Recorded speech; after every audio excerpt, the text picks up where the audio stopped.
श्रियकान्ताय कल्याणनिधये निधयेऽर्तिनाम् श्रीवेङ्कटनिवासाय श्रीनिवासाय मङ्गलम्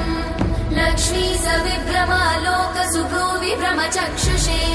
चक्षुषे सर्वलोकानां वेङ्कटेशाय मङ्गलम् श्रीवेङ्कटाद्रिशृङ्गाग्रमङ्गलाभरणाङ्गये मङ्गलानां निवासाय श्रीनिवासाय मङ्गलम्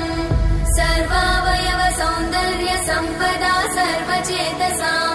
सदा सम्मोहनायास्तु वेङ्कटेशाय मङ्गलम् नित्याय निरवध्याय सत्यानन्दचिदात्मने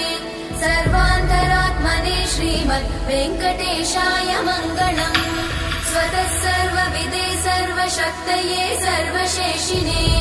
सुलभाय सुशीलाय वेङ्कटेशाय मङ्गलम्